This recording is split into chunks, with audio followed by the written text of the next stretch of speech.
order at 6 p.m. on January 5th for the community because we've had a transition in membership in terms of shift of new committee members.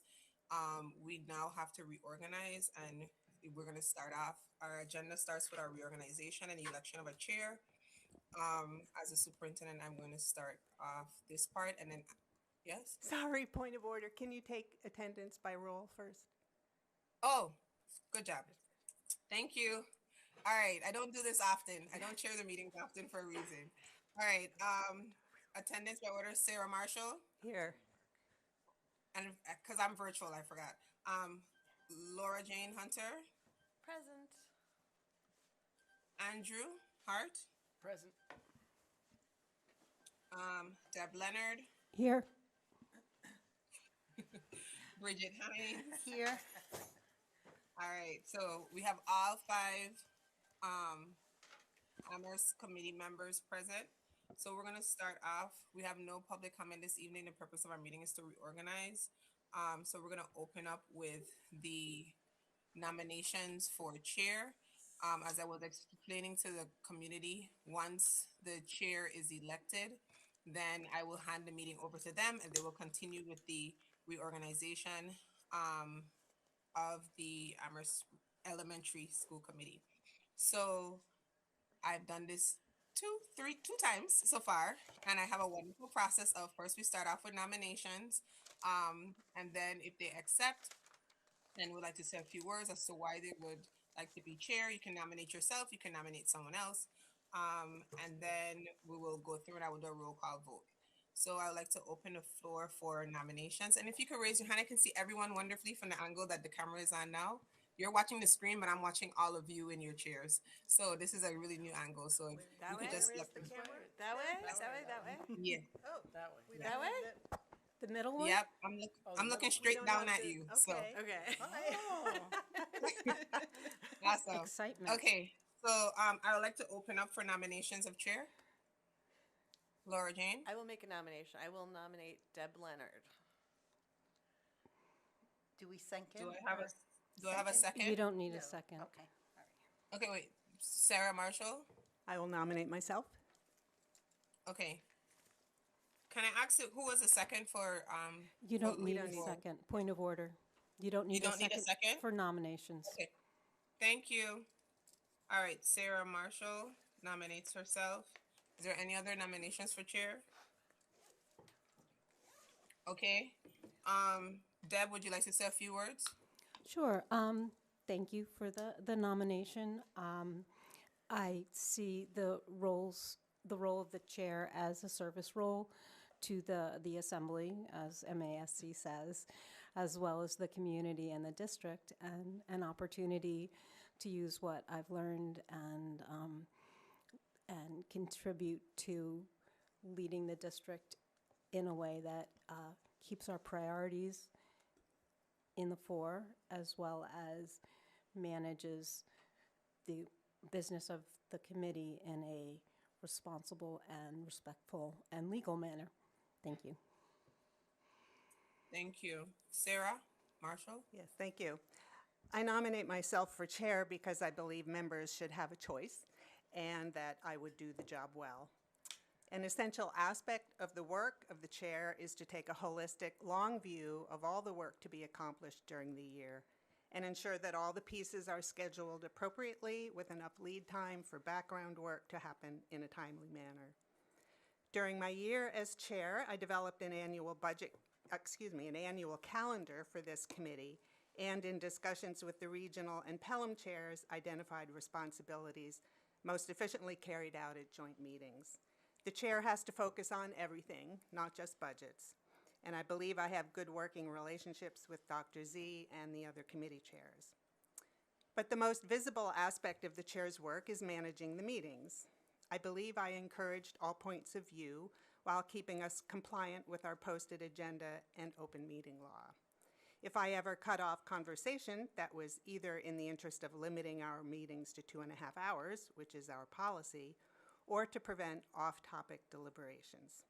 I also made an effort to have all meeting materials available days in advance of the meeting for for the benefit of both committee members and the public. Finally, recognizing that our schools are part of our town and funded by taxpayers, my goal is to work with town council in a collaborative manner. I would be happy to serve for another year. Thank you. Thank you. So I'm gonna go through, and I guess by show of hands, I might go roll call to see where we vote. I can't remember how we did it last time. I think we did roll call for the votes. Okay, that's how we did it. Okay, so I'll start off. Bridget, I'll vote for Deb Leonard. Andrew, I'll vote for Deb Leonard. Laura Jane, I'll vote for Deb. Deb, And I'll vote for myself. okay, and Sarah. And I'll throw my support to Deb. Happy to help. Thank you. All right, so at this time, congratulations, Deb. I hand the meeting over to you to continue with the organization. So at this point, we will take nominations for vice chair. Does anybody choose to nominate? I will nominate myself. I'll nominate Bridget.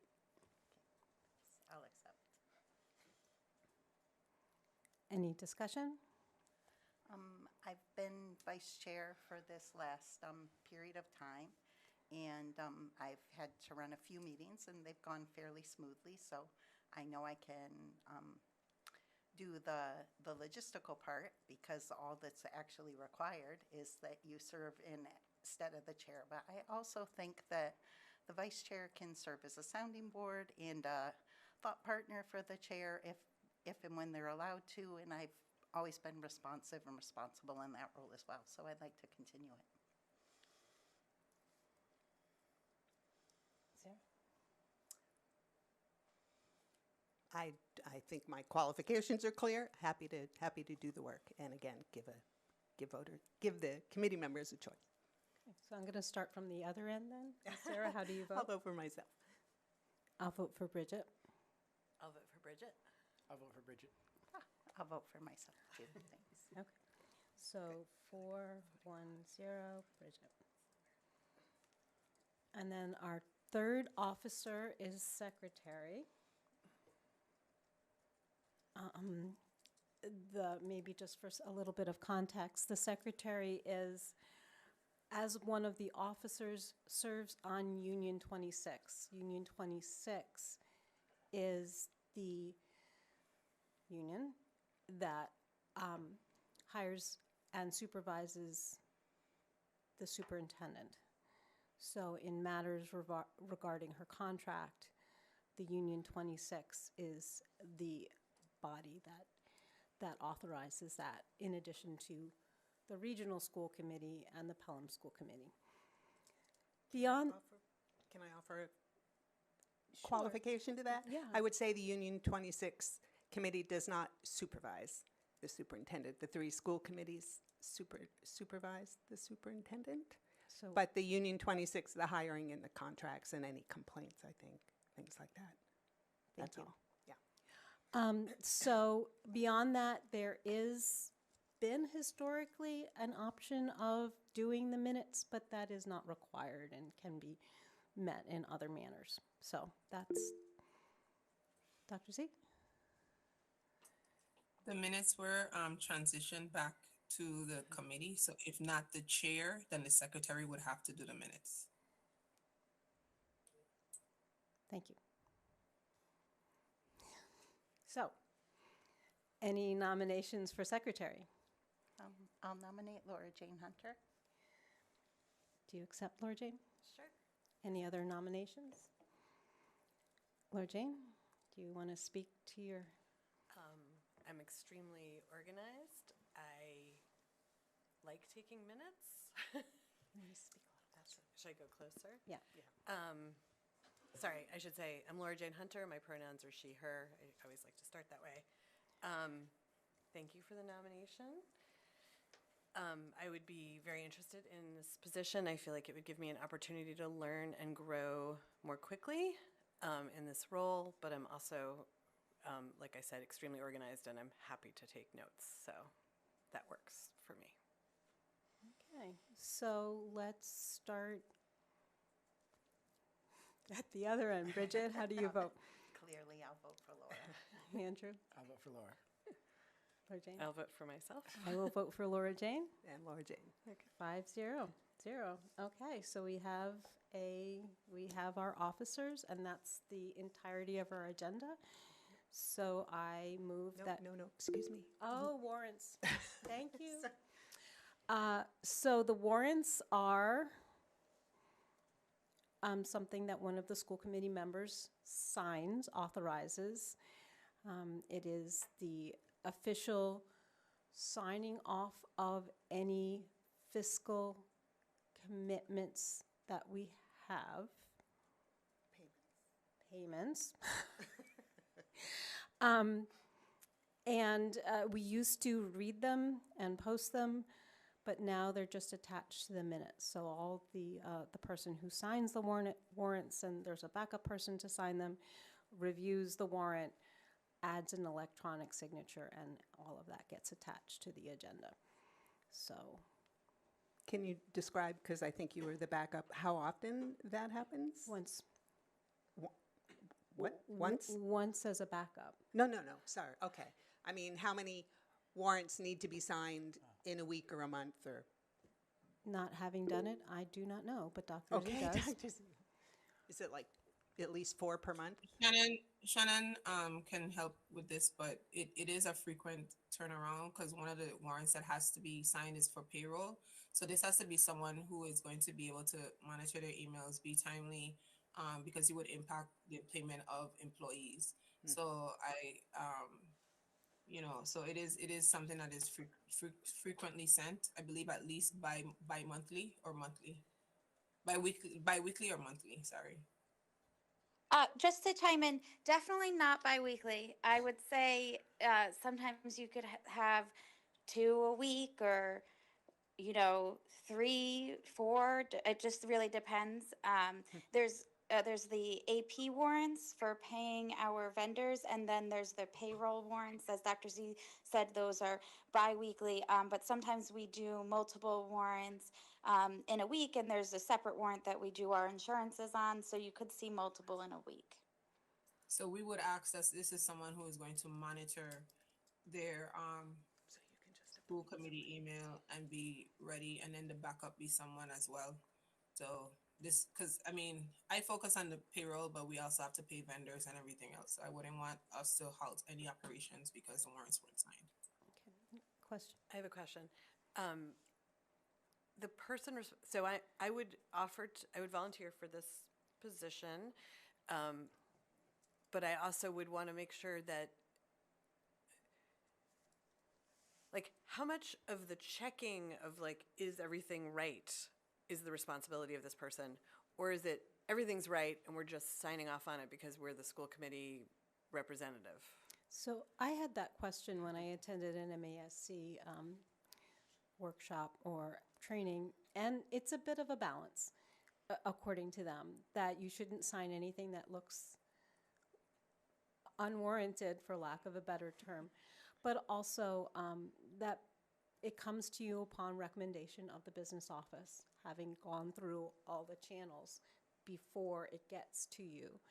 And you're always welcome to ask questions and should see it your responsibility to question anything that is out of that arises that might cause concern or questions. But for the most part, you sign the documents because your business office has done their due diligence. How many times would you say it's had to come under question? Also, not having done it, I do not know. I do know the one time I did a backup warrant, I was confused because it was for payroll that seemed like it had already been run. So that part of the process was a little confusing to me. But I think it's very routine.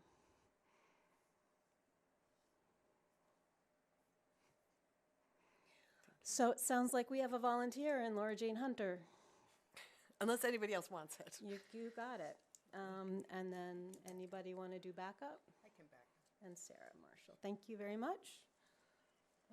And I expect that Shannon would be happy to sit down with us and maybe just go over a few, as an example, past warrants, just to, Yeah, If like you the like. champagne brunch, that kind of stuff. Exactly, right. Yeah. the committee retreat in Barbados. Okay. then. All right, now we're ready to adjourn.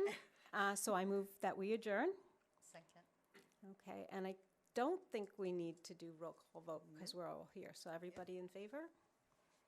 All right, we are adjourned at 6:16. Yay.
said, I think we have executive session, right?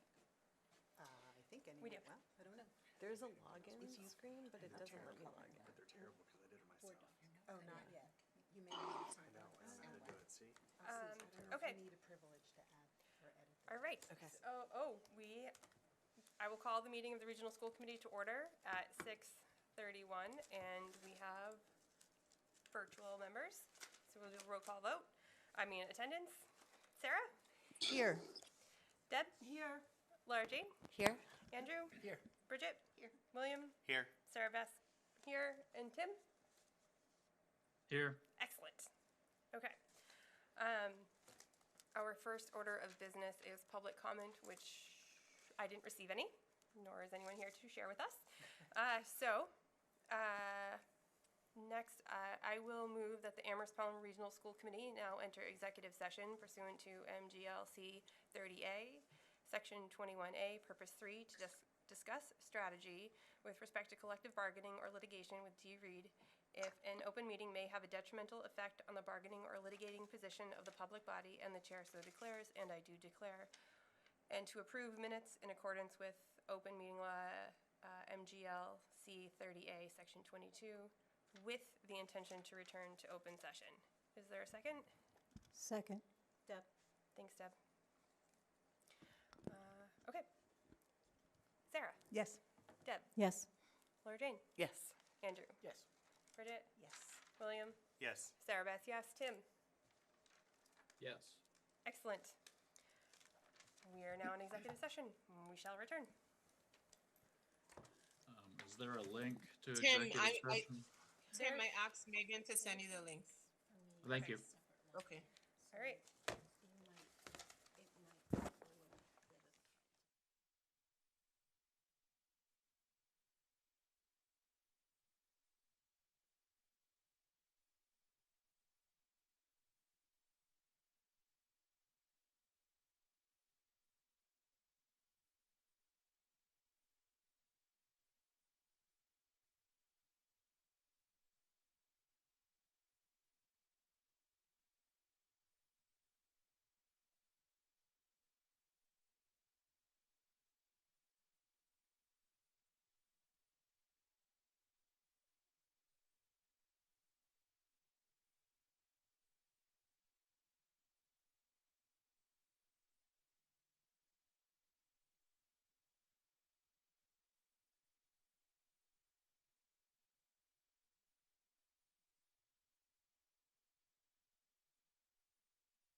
Since we have a virtual participant, we will take roll call attendance. Sarah? Present. Deb? Here. Laura Jane? Here. Andrew? Here. I almost said Brittany. I don't know. Bridget? I'll sing for you. Will you please? Yes. Bridget? William? Here. Anna? Here. Sarah Beth? And Tim? Here. Dr. Z, your hand is up. I'm going to ask for the school committee to speak more directly into the mic. It is kind of muffled on our end virtually, so I'm going to ask that you guys be like closer and speak Oh, sure. more directly. Yes, we can definitely do that. Okay, so first up is a FY '27 budget discussion and to prepare for our four towns meeting. Oh no, I got kicked off. So we had our first quick sneak peek at our FY '27 budget in December. Then for a little history, we had our sneak peek in December. Then people emailed me questions, comments they had on what was presented. And then I shared them with Dr. Z and Shannon.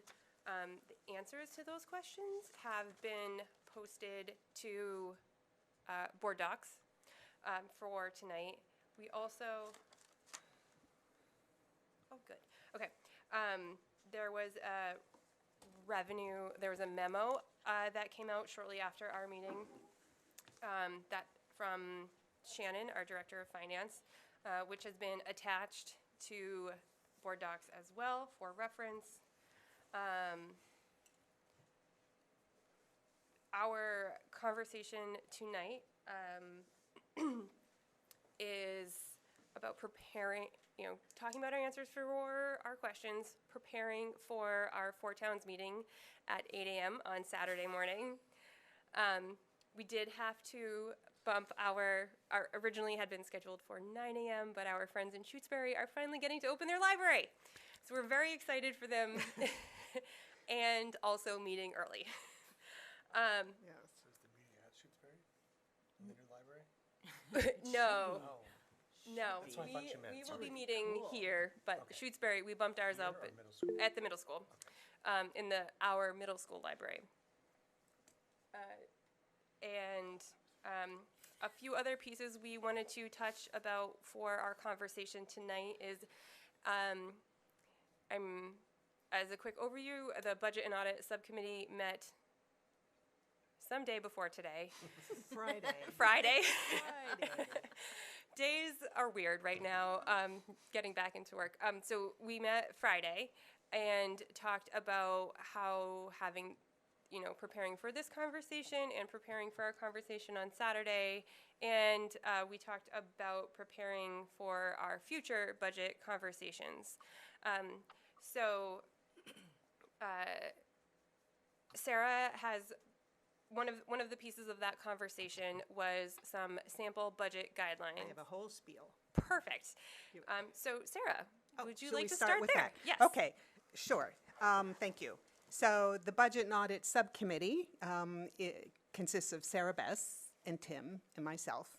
And we have been working with Dr. Z and Shannon to improve our budget process in several ways, such as by defining the charge of the subcommittee, formalizing cost centers, increasing our involvement in capital planning, and laying out a budget calendar.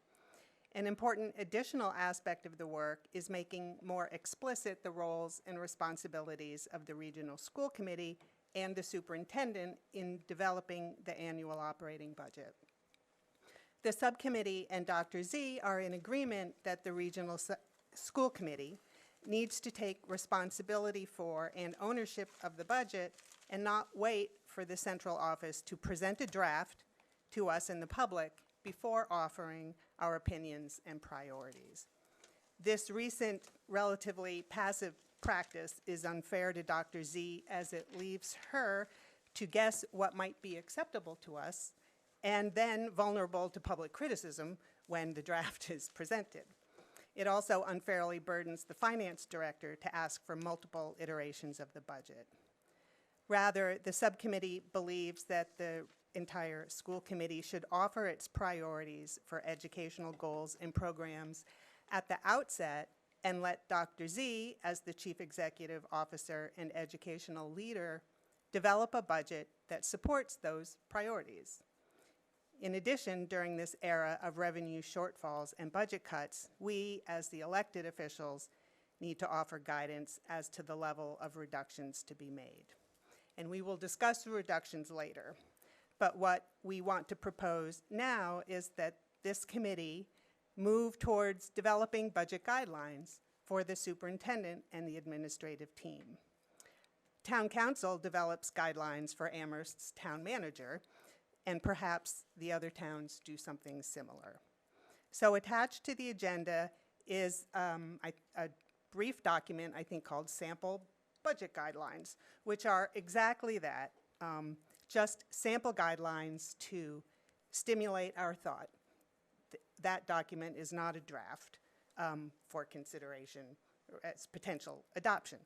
The subcommittee hopes, would like all members to submit their proposed priorities and educational goals that would help Dr. Z to develop an acceptable budget. We will decide on, if you wish to go forward, which I hope you all will, when to give us that feedback and to whom to send it. And then we will compile everybody's ideas and review them in subcommittee with the hope of finding some themes and priorities or disagreements to bring back to the full committee for discussion. And of course, we can make public everybody's input as well as whatever summary we think we can propose based on all that feedback. So that's the gist of our conversation on Friday. I see that Bridget already somehow did the homework before it was assigned. So I think that document is there with her thoughts, but frankly, I would just ask everybody to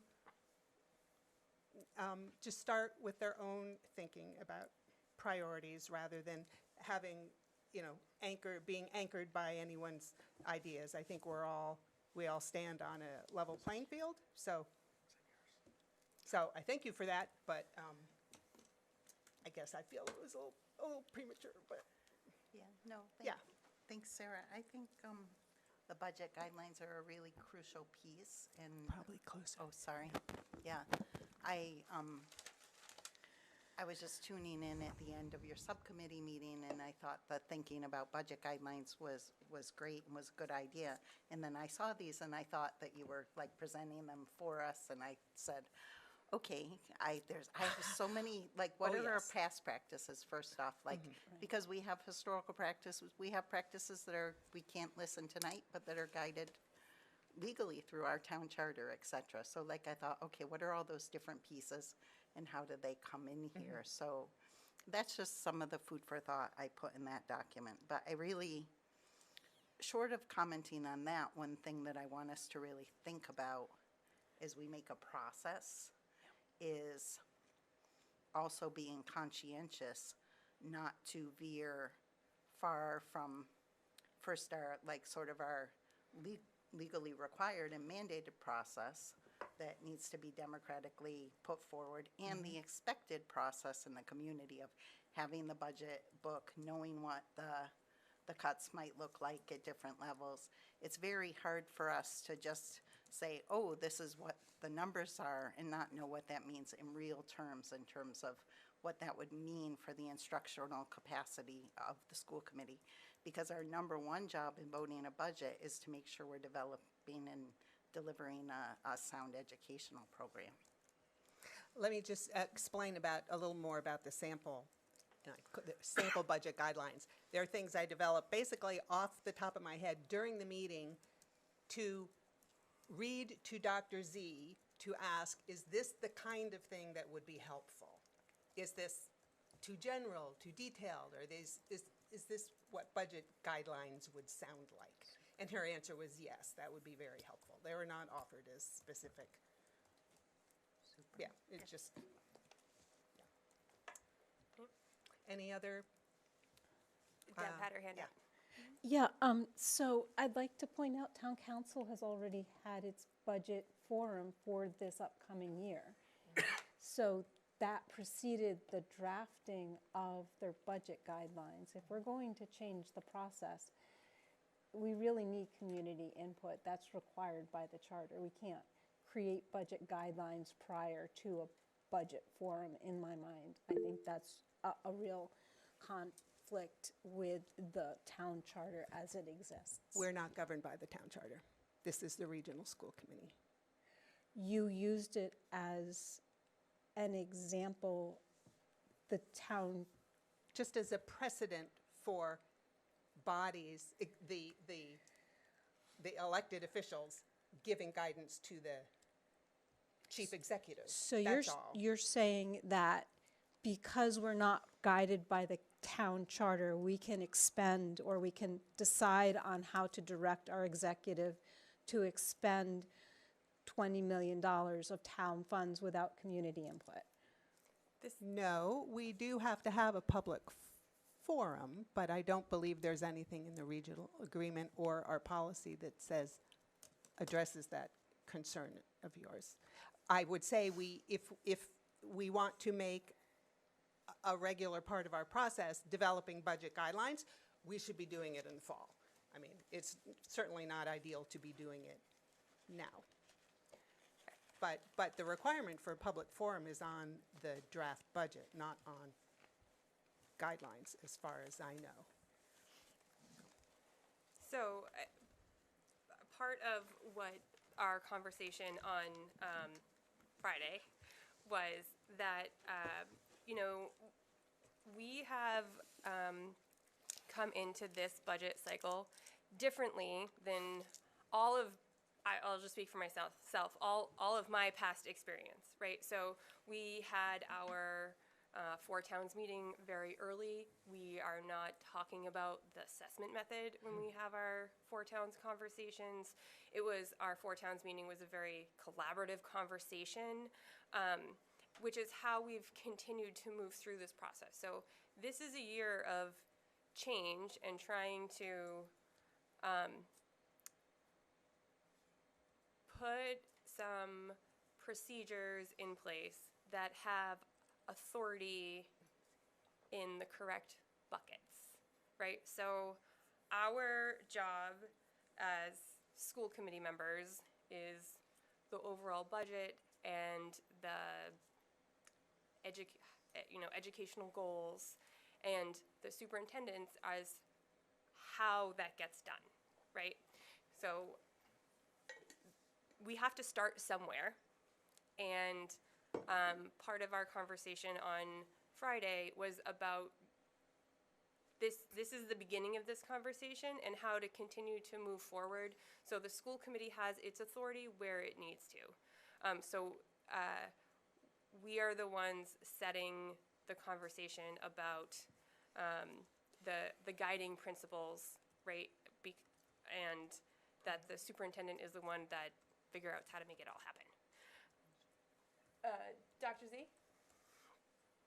So I just wanted to add a different level of not just clarity, but perspective to the process, especially going through my first budget process last year, and why I think this part is critical.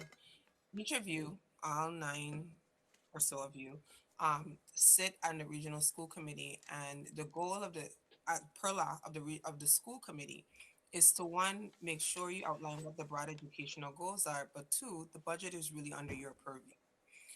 What ends up happening, or what has been past practice, is that a budget is presented, and then after that draft budget is presented, then this is what I experienced last year. Then school committee members are like, well, we really want to prioritize this. We should have this. We should have that. We should have all of these things.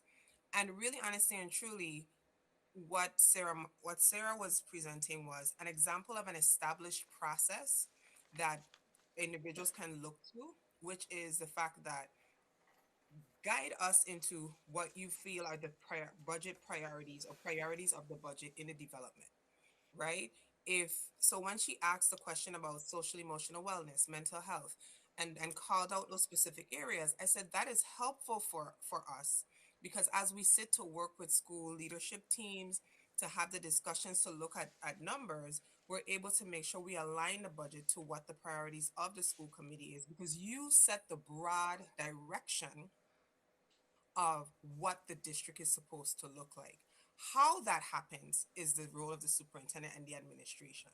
So, what we're basically asking in this conversation is for the school committee to step into its role of highlighting what are the things that we want to ensure we are budgeting and we are prioritizing in this upcoming fiscal year. And superintendent, these are our key priorities. This is going to be end up after our four towns meeting or whoever being whatever the fiscal deficit is, create a program of how you are going to meet this. And so I hope that provides clarity. I don't think she was saying to be specific to how Amherst did theirs, but she was using it as a guideline because when she referred it to me, it made sense. I also know that I think as we go through this process and every other process that we've gone through is going to be iterative, but we need to start documenting these processes so that next year we put a timeline to it. Use my evaluation process. We learned from last year. So we did things a little bit earlier this year. We shifted things this year. And we're going to start things in place so that the regional school district can function or have processes that make sense, help us to flow smoothly, but the school committee is standing in guiding the direction of where you want the district to be. So to me, the priorities, the principles, whatever it is you want to call them, it's really about what do we as a school committee collectively see that the district needs to look like. And Dr. Z, you and the administration, go back and tell us how you're going to do this. Thank you, Dr. Z. Deb? Hi, so we've spoken more recently in respect to the superintendent goals about the outlines in policy, the two policies, AC and ACA, I believe they are, about the mission statement and then the district priorities.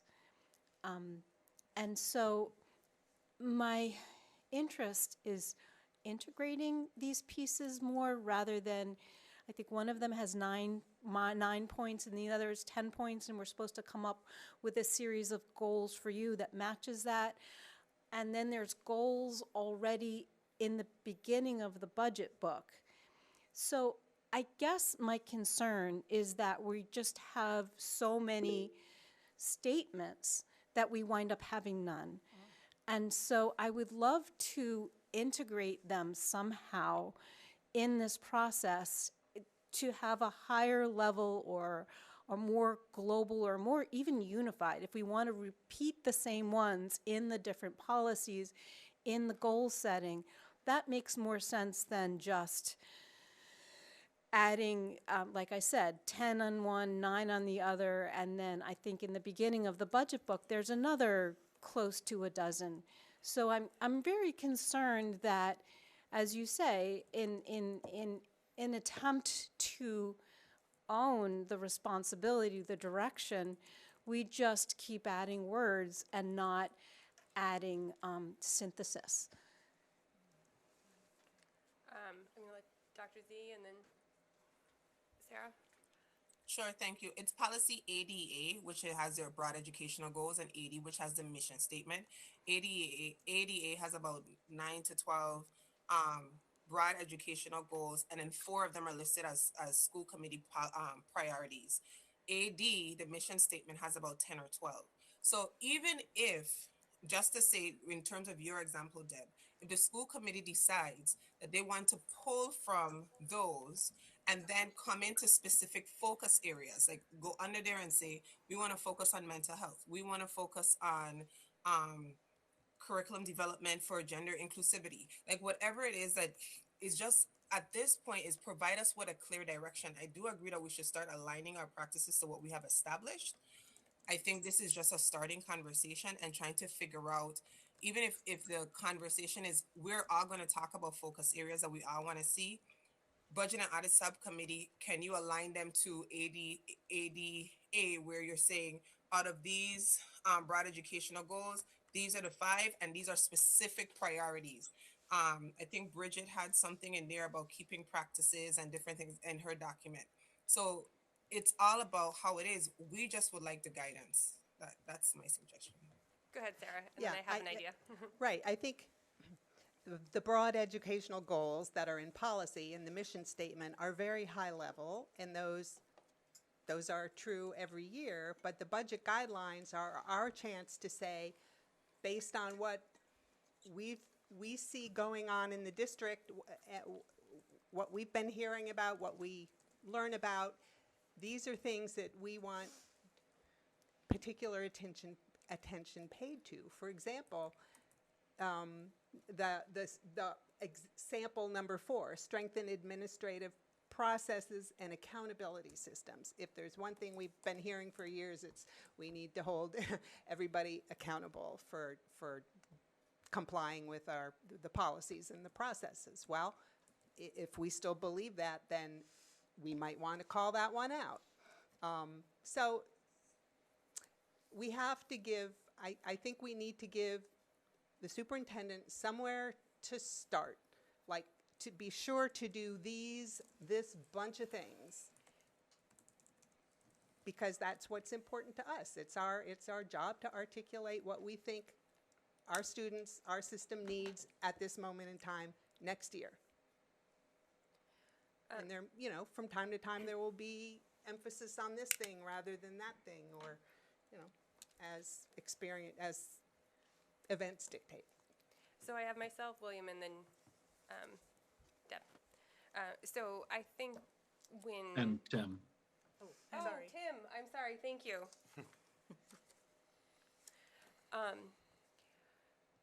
I think when the Budget and Audit Subcommittee gathers the information, we can include AD and ADA in part of the synthesizing of what comes from the rest of the committee. So I think that is a good / easy place to fold those in. That was my idea. William. So I do better when I read things, and so I know you were talking a lot, and I apologize for me. It was hard for, not you, your neighbor. Oh. Sorry, to me to absorb all that. So what are you asking us to do tonight? We are asking each committee member to send, and we will decide either to me, because I chair the subcommittee, or, all right, to me, she's pointing at me, to me, your list of what you want the superintendent to be sure to address in the budget. Okay, and when do we need that by? Well, I would suggest in 1 week. Okay. Today is Monday. This committee meets next Tuesday, yeah? I think Yes. yeah, again, next Tuesday, yes. Just so the subcommittee can get on it and, start massaging it all, seeing what it adds up to. I do desperately hope there will be overlap. We don't have 9 completely different sets of priorities, but it'll be whatever it is. So whether you have 5 things you want to really be sure that the superintendent addresses in the budget, or that are supported by the budget, 5 priorities, or you have, I think 20 is a lot. I think 5 is probably good. 5? Okay. Yes, because if you begin to have more than that, It's like focus on everything. yes, Yeah. then you're not really focused on anything. And so my follow-up would be that I would be in support of what Bridget has brought forward if we needed to move faster than next week.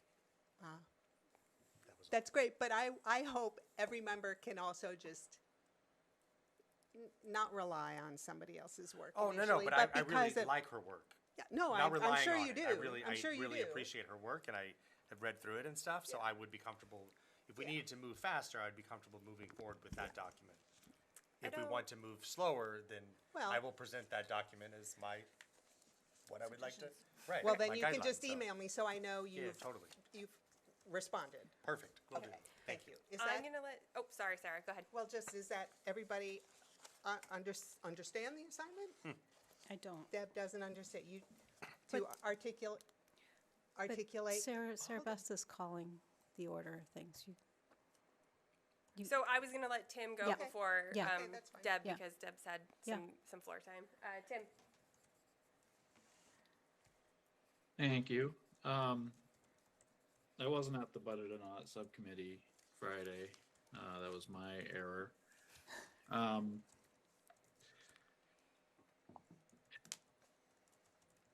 So yeah, what do I want to say? I mean, I see what Deb is saying. We have policies, we have a district strategy under development. We have, there's not just AD and ADA, there's also instructional goals in whatever section that is of the policy manual. And we have superintendent goals for the year, which is related to this. And I think there's another thing that we have. Like we have a lot of ways that over time, committees at various points in time, including this one more recently, have developed things that we want this school district to do. And I like what Bridget wrote. I read it and I was like, oh, there's a lot of things in here that I agree with. And then there are some things that's like, well, there are some things in here that don't mesh exactly, I think, with our policies and with other things that we've agreed to and voted on, or that the committee, the district, has agreed to and voted on over time. And I mean, I think our policies need to be refurbished, like our broad educational goals, or 1983. Our mission statement is 2001, right? We need to revitalize those. But at the same time, they are the things that we want the district to be doing. I feel a little wary of like the 9 of us sending our own separate guidelines. I don't think there is going to be a lot of overlap, unless we all just say, do what Bridget said, which could be valid. That could be a valid thing that we all do. Yeah, we like what Bridget wrote, and I'm too busy watching SpongeBob SquarePants to write up my own thing. So I'm gonna say, yeah, do what Bridget wrote. But I don't know. Like I'm confused about this approach. I understand the importance of the committee owning the budget and owning the direction, but I feel like we are doing that by having policies and superintendent goals and so forth. So, I mean, the thing that I would want to say is we already have all this stuff. Please develop a budget that delivers all that stuff that we already have.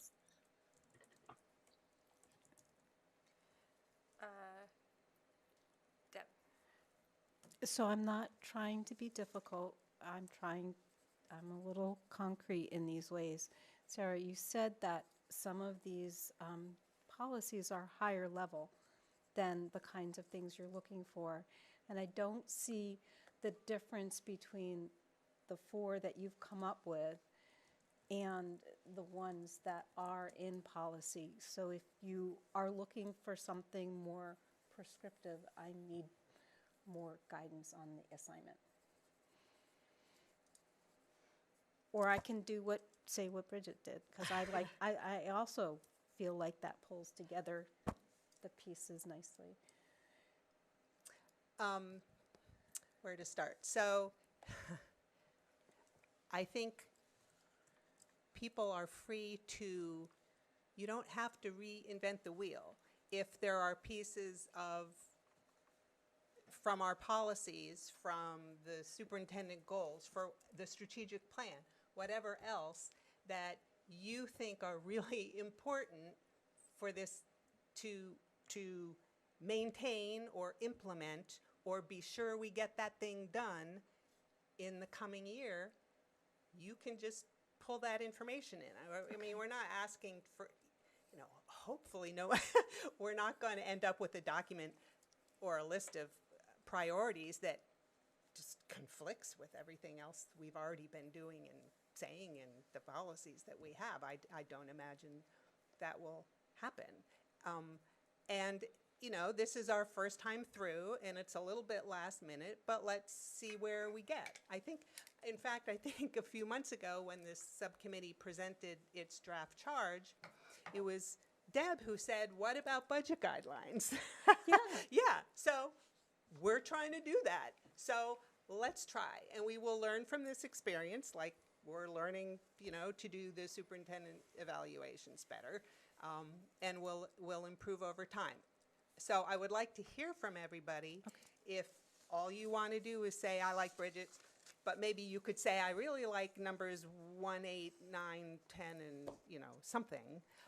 But you could look, sometimes budget guidelines are very specific, like Amherst some years ago put in its budget guidelines, like, we're going to introduce iReady and get everybody trained, so make the budget support that. Okay. All right, so it could be very specific. Okay. That helps. It could, yeah, all right. Thank you. Thank you. Bridget, did you have your hand up? Yeah, I did. I was trying to make this list 10 things, but I also, you know, asked other people for their ideas, so then it got longer. But I think the thing, like, and you can just take this as my input, or as sort of like a couple, like, pieces of input here that aren't mine as well, but one of the things that I think is the question of how. Like, for us, our budget guidelines need to talk a little bit about how we make budgetary decisions. Like, I think the way that this is different than the strategic plan, although obviously it should support a multi-year strategic plan, whatever our budget guidelines do, when we have that nailed down, I think that it's important, like, that we're talking about the how, both, like, in terms of our processes, in terms of transparency, in terms of being You talk about this committee's work. accountable to the public, and that we're sure that our collaboration with Dr. Z and her team allows us to do that. And then what I tried to integrate into my thinking was what are some of the past decisions that school committees made about budgeting that we've been really clear about, like, as a group. So there were some in there, like, you know, having the budget cuts not be in students-facing positions, the capital investments piece, those types of things, more collaboration with community partners. I don't think every year we have to get up and yell those things again. I think instead we can say, hey, these are the guidelines that we're asking the district for, right? So anyway, for me, and then there's statutory and legal requirements, whether they're obviously, like, as you rightfully pointed out, not under Amherst charter, that's just on my mind tonight because it's being presented, but, but under the requirements that we have. So I would think that that piece would also be part of our budget guidelines. So noting, like, okay, we have to post 7 days before our budget hearing, and our budget hearing will have a budget book that outlines what the cuts will be, or things like that. I think we should be specific to some extent, so there's no confusion about what we expect. I would like to distinguish between the process that maybe the subcommittee is, you know, drafting or suggesting, and then will approve as a full committee. That process is our own internal process. Maybe it's a policy. This is how the budget cycle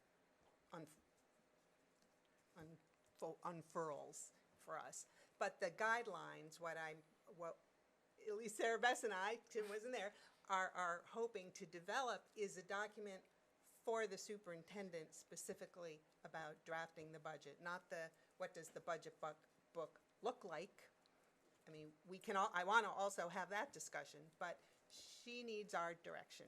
I mean, she's the CEO, we're the board of directors, we need to tell her where to take the institution. That's what it is. So we also, part of the conversation we had was that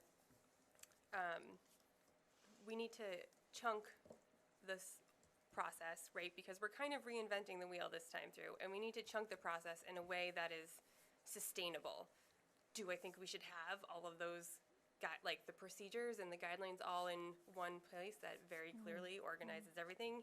Yes. I don't think that is a today problem that we can solve. So I think we're so much smarter than we were 2 years ago, right? Like we have learned lots of things, and we have really, I feel like this committee has worked really hard to like see what's worked and what hasn't worked, and like continue the things that have worked and try something new for the things that haven't worked. So that's part of what this conversation is, right? So this is this piece that we can do that will help build the, you know, the FY27 budget, because that train keeps going whether we have all the parts and pieces we want on it or not. So I think that would be an excellent document that the Budget and Audit Subcommittee can work on creating. That will then obviously come back to the full committee. But I don't think that is part of what we can do in the next month. So there's that piece. I did hear that Dr. Z and Tim both have their hands up, so we will go to them, and then I think we need to move towards our let our presenters present and have our four towns discussion so we can keep on going. Dr. Z. Thank you. I want to give some feedback because everyone is talking about Bridget's document, and I want to kind of get into the specificity of some of the steps are into the how it would be executed versus the what needs to be done. And so being mindful of that in the development of this. So because asking and I mean, for me, I don't have some of this documented.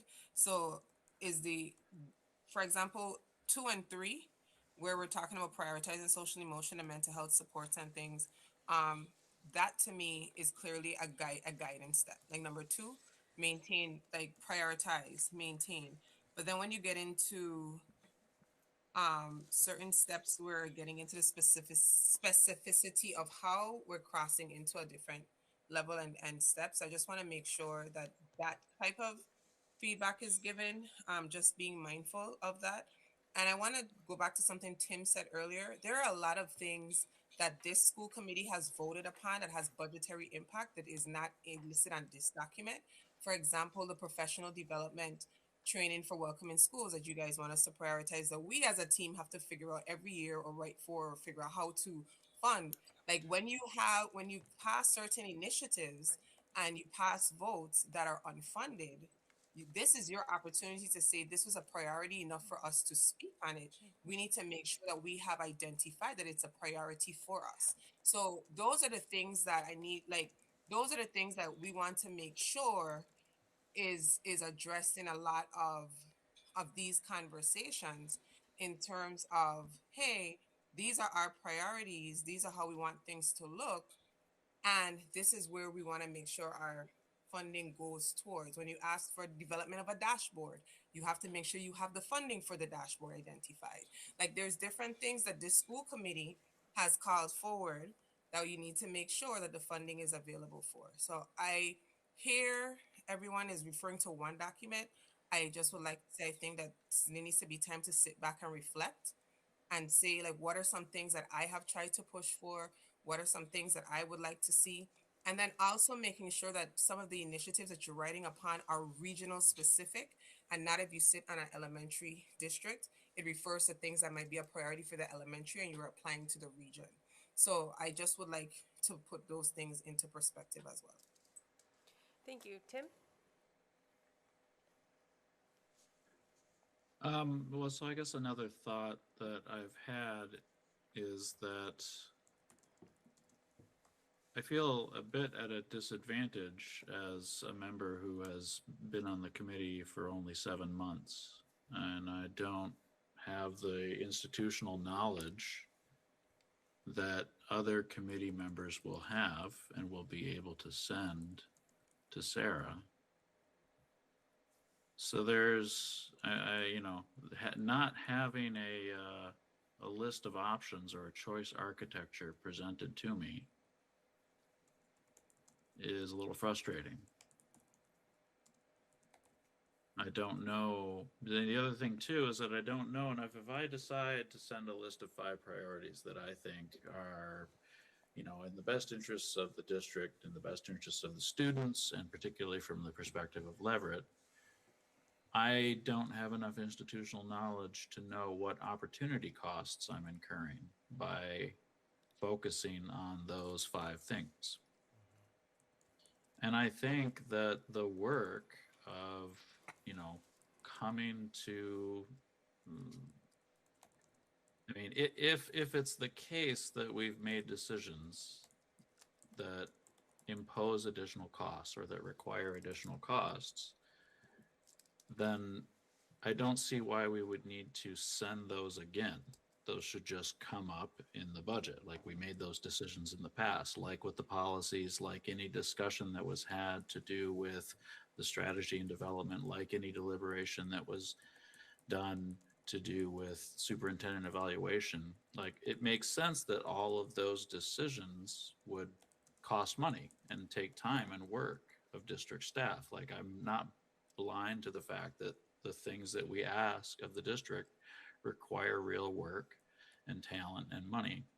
I just don't understand why we now need to do it again when we've done it in the past. Those decisions have been made. Why do we need to do it again?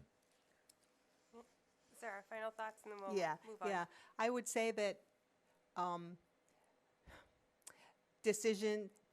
committees can have a change of heart, right? Especially when money is tight. And I think it's a good opportunity for us to check in, like, do we in fact still care about welcoming schools, like, if that costs money more than some other thing? I mean, this is the problem. Money is tight, and unless a miracle occurs, although I will note that the revised revenue projections change very much in our favor, so the situation is not quite as catastrophic. But when the budget needs to be cut, that means something that's happening now is probably not going to happen next year. And I think it's our responsibility to say, preserve this. So, may I respond? Okay. Where is the list of things that include things like welcoming schools that I may not have thought of at all? there is no list, but hopefully other Why is members. there no list? Why is there no list? Isn't the point of administration to keep lists and present them to boards so that boards can say, oh, wow, that's a lot of stuff on the list. Let's think carefully about this list. And not just like sending random thoughts that I have. Like, where can I look? Where's the reference material that I can look at so that I can make an informed judgment about what I want to prioritize in this school district? I don't understand. I haven't been keeping a list, and I've been taking minutes. I thought the list might exist in the finance office. Okay, we really do have to move on. I see that there are more questions that have come up. Dr. Z's hand is up. Deb's hand has gone up. You can have We'll revisit. 1 minute comment, and we will come back to this. So at the risk of saying everything's important, it's hard for me to understand or to prioritize one thing over the other without knowing what the costs are. I'll give an example from home. When I send somebody in my household out to buy something and they don't really know what it costs, I say, between this and this. But sometimes I say, I have no idea really how much something like we were buying Patriots tickets. I don't know how much those things cost. So, you want to go to the game. If you're going to go to the game, you might as well see the game instead of hear it. So I just feel at a loss to kind of balance those two pieces, and I found it valuable when the building administration comes forward and says, we can do this, but this is probably something we can't do. And I rely on that. So I'm still feeling directionless. I'm sorry. Okay. Thank you. We will come back to this. All right. For Four Towns meeting on Saturday, we did submit some questions to Shannon that Shannon was kind enough to answer. As I said before, there is a memo with the updated revenue. Shannon and Dr. Z, is there anything you would like to highlight for us between either of those documents and framing our conversation for Saturday? So sure. One of the things that we were discussing and we needed was how we're going to finalize our development of the presentation for Saturday for the Four Towns. As Shannon was working through the Excel for the previous presentation, she was working in that calculation for the E&D, and that's where in the back end of her wonderful Excel knowledge, because she does a whole lot, there was a glitch in and as technology happens. So she was able to rework that, fix it, and that's where we sent the updated memorandum. What we're looking at in terms of our approach is not presenting, and we talked about this in the budget and audit subcommittee meeting, is not presenting the deficit to the Four Towns, but coming from the perception of having the Four Towns give input as to how they would be able to show up for the regional school committee, for lack of a better word. I think in the last conversation, couple individuals stated like they weren't sure how their town, what their town percentage their town would be able to put into the budget. I believe at that point only Amherst had, because Deb sent us the request to present one scenario at 3.5% because Amherst had talked about the 3.5%. So our suggestion in terms of the approach for Saturday is very similar to what we did last year, but not as specific, where we present to the towns the percentage of what their assessment would be and ask them what's doable so that they can provide us with the range. Shannon, I don't know if you want to talk about the memo, but I think that helps to summarize. Yeah, I don't have too much to add. I wanted to make sure you had the updated figures. In as one of the questions that was submitted was to not just have the percentages, but also the dollar amounts. So that's attached in, to the question document. So you'll see the percentages and what those dollar amounts are. And then I really just put together all of the information and wanted to make sure everybody had it, and I'm here to help answer questions that you might have. Thank you both. One of the other pieces we talked about at our budget and audit subcommittee meeting is our the percentage increase is a discussion with our Four Towns. Our dollar deficit and how we choose to address that is our conversation, that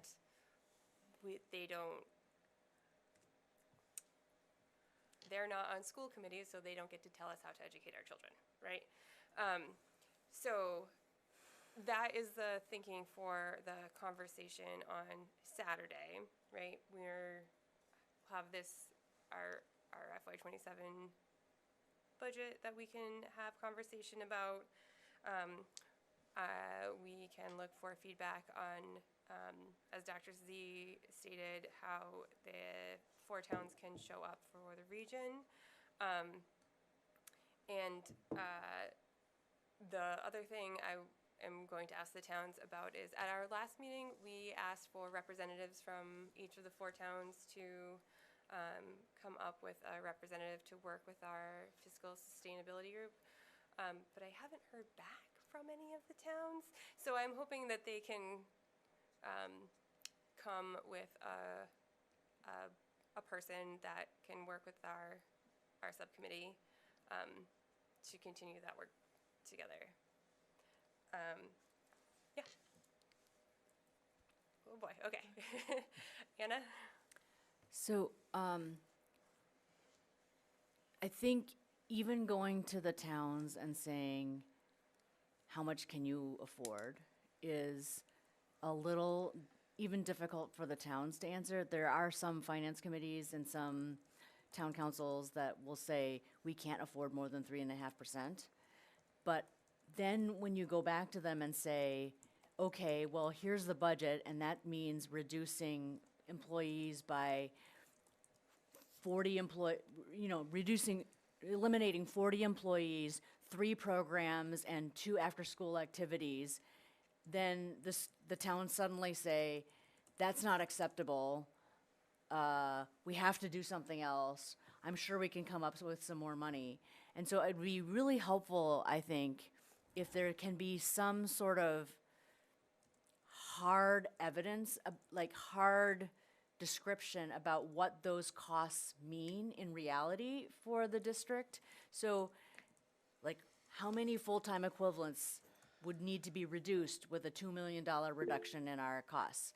How many, do we need to cut world languages or some other core program that we currently have?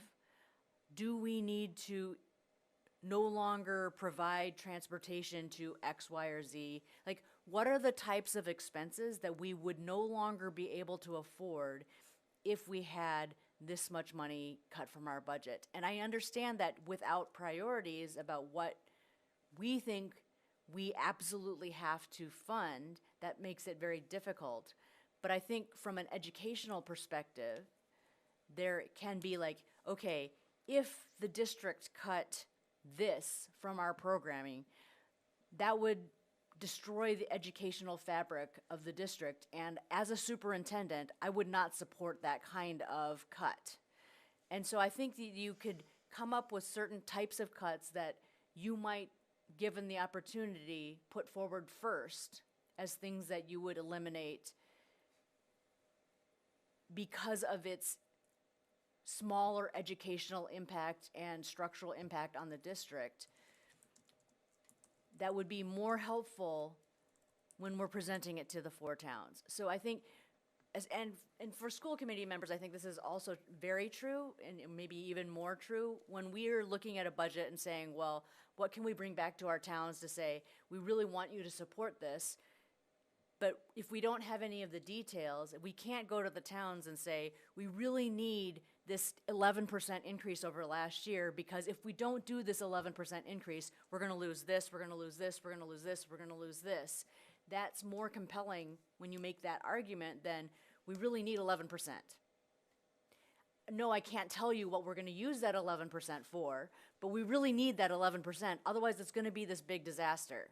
But I don't know how it's gonna be a disaster, it's just gonna be a disaster. And so, by not being able to provide those types of possibilities or equivalences, it makes it really hard to place our arguments. Does that make sense? Sarah? Sarah Baskin. Oh. Oh, yeah. No, go- Go ahead, Dr. Z. So I wanted to say, Anna, that made sense. And I just wanted to raise my hand when you were speaking. So it does make sense. And that was why in the previous meeting, we had asked for like the deficit ranges. We also took into, so as again, learning experience. Last year when we came out and we came with suggested scenarios of how we would, if it was a large deficit, how we would have to make this work and how much we would lose, it became a standing stock topic. Even when because it was like a stick in the mud that no one wanted to remove, even though we said, hey, this is early in the conversation. The state hasn't, like the governor's budget hasn't come out. There's still conversations we need to come from. Like we are so early in our discussion right now. The fear of doing that in a way causes sheer panic with staff. It causes us to have to fight 7 or 18-page town questions because they're like, well, what happened to this? What happened to this? What happened to this? And it's not that we fear from that, but we're also, I think about in this critical year, what do we really want to put our energies towards? We want to put it towards the most realistic picture as possible as early in the conversations. So we could quickly say, if we had a $2 million deficit divided by an FTE of a teacher, that's or unit A staff, that's $70,000. We're looking at 28.5 FTEs, right? At a $2 million deficit. If we were here, we could estimate that and say that also could turn into not just teachers, but we can expand that into this is the amount of administrative staff and those types of conversations. But I wouldn't want to put it in the scenario based way that we did it last year that became this goalpost, even though we said it early in the conversation. So we can like verbalize and say, if we were to have to face this, this is the impact. We just would need the support of the committee in knowing that this is an early conversation. This is early, like sticking with that throughout the entire process and saying that we're moving because we do not want that to stick with everyone and that's what we experienced last time. But you do make sense and we can do that. We just also need to be clear that it's so early. That's where we would end up. Thank you, Dr. Z. Sarah? Yeah, I just wanted to clarify, because there was discussion about what we're not going to show or say and what we are going to show or do or say, that we are going to present page, I think it's 4, if you could, somebody can scroll. The colored one, the one before that, I think. That, with the dollars that change that William had asked for. Yes, is this information going to be presented at 4 towns? Yes. Okay. Yes. That's okay. So it does that's show the one that deficits, but yeah.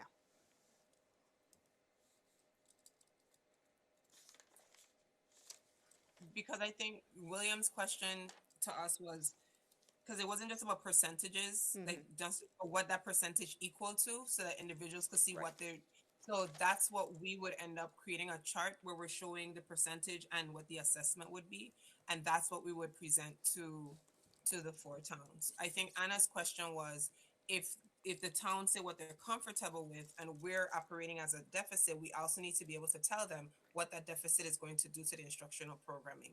Correct, Anna? Yeah. What kinds of cuts might have to Happen. Right. might And I have to just- happen? Like Right. a deficit of Might- this size requires something like, or some combination of.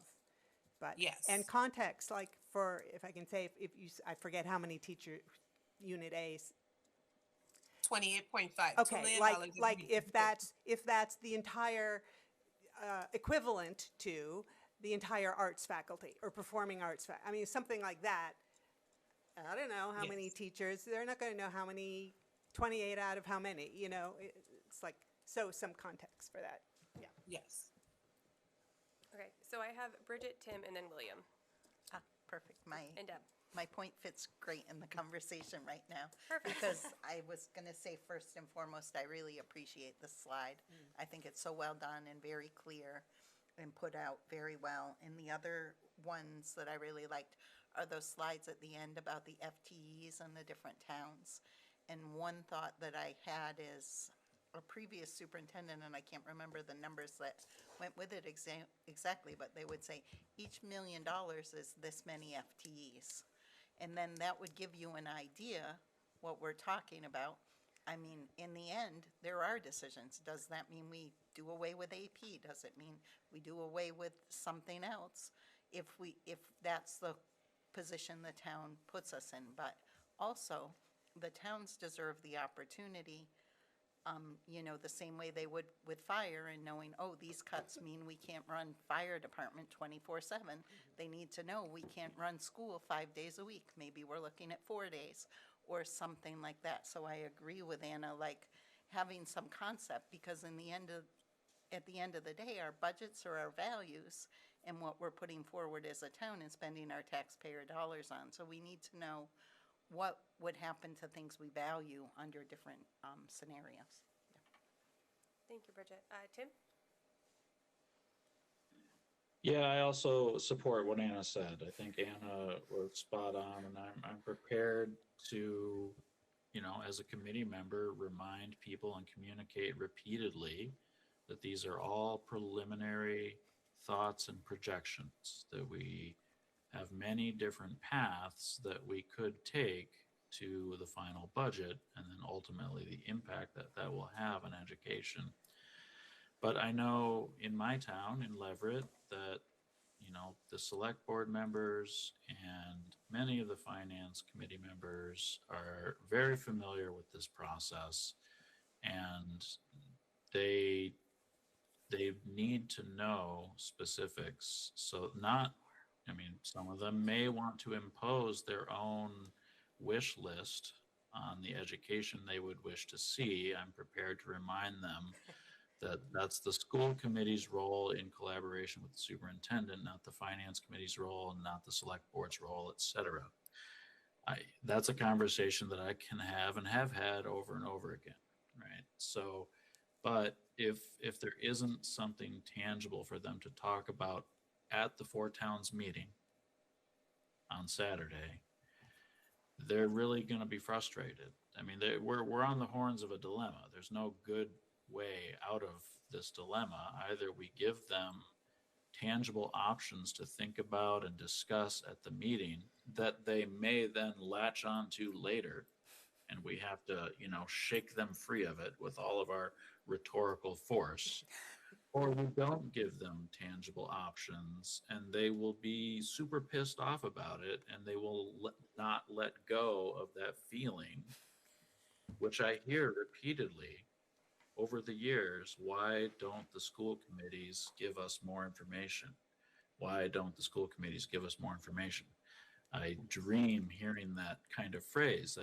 Everyone, and I know school committees do give them information, right? So even in an environment where school committees and superintendents do provide a lot of information, select board members, town councilors, finance committees, they're getting requests for money from many different entities in these towns, and they're just going to have trouble remembering, right? So there really is no good way forward. We just have to push and shove our way to the end. And I think it would be much better to give them a lot of tangible information to work on, because also they have their own constituents that they have to speak to. They're not just people on their own making decisions. They also have a lot of people in their ears saying, what's going on with the schools? What's going on with the schools? What's going to happen if this or that happens with the budget?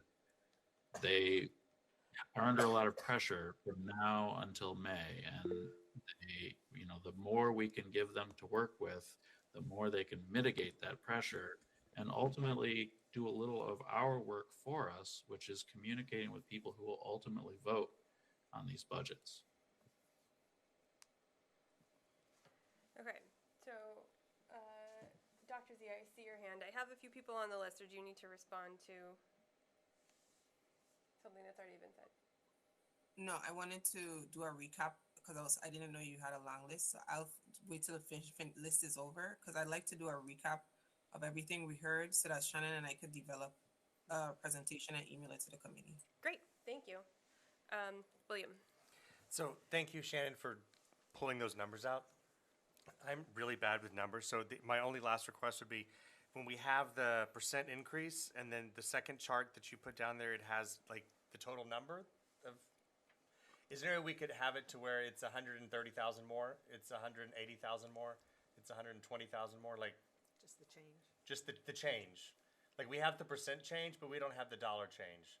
Instead of just the total, like just whatever. You got it, Dr. Z, thank you. Thank you. Deb? Three things, short. One is that I want to plus what Tim said in terms of the context for the people coming to Four Towns for an entirely different reason. We've just had turnover on school committee. We've had turnover at town council. Different people are playing different roles.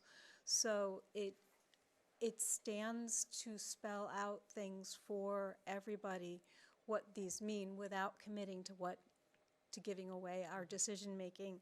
I had a one-on-one conversation with a new town councilor, and I said placeholder for a teacher is $70K, and he wrote it down. So I think they're processing things just to understand the magnitude of what we're looking at. So that's one. The charts will be really helpful to lead conversation. I think we need to be prepared, or I'd like to at least bring it up here, that with this kind of really severe reductions, towns might start thinking about overrides. Amherst Town Council and BCG has requested all of the sectors to produce a draft budget by the 15th of February, and that's really early. I don't know what that means, but I suspect that means that they're pulling all the pieces together and seeing what these kinds of cuts or what this kind of budget scenario across the board means for the town. So I really think we should at least be prepared to start engaging with our towns around the possibilities of overrides. And then if it's helpful, Shannon, I already ran those numbers, so I can send you my sheet, or you can just do your own thing. Thank you. Thank you, Deb. Anna? So I want to note this one answer in the questions that we had about potential reductions are not yet known. Sarah Marshall asked that we provide a table, a graph, defining what are required necessary costs and what may be extra.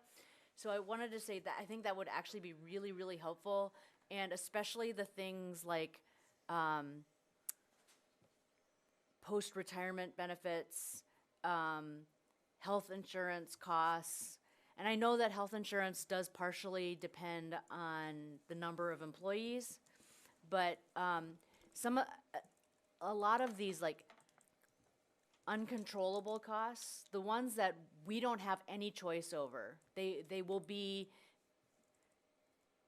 required payments for the district. I think things like health insurance and post-employment benefits and other things that are like sort of state mandated or required by contract that we can't change, is really helpful to sort of say, this is the reality of what we must pay already. And anything that is in this column over here, we can have some minor influence on by not hiring as many people, or by not doing this after-school activity, or not by not doing this program. But these costs, it doesn't matter if we do these other things, they will still be our costs. And I think that, you know, when we were looking at it in our subcommittee, it's like 35% of our budget is predetermined, or even more. And so I think it's really good to show the 4 towns that that's the amount of money that we just have zero control over, and it's just predetermined what we're paying. Thank you. I wanted to give Laura Jane and Andrew an opportunity, no pressure, but an opportunity to share thoughts or questions. But like I said, no pressure. This is a lot of information coming at you full force right to the face. So just an offer. Thank you. I think I'm still learning so much, obviously. Yeah. But I really appreciate what Anna is saying, and just being as clear at giving people a picture of what cuts mean, how they affect. Also giving a picture of what is not cuttable, what is just something we deal with, you know, every year without choice. It's just something we deal with is incredibly important.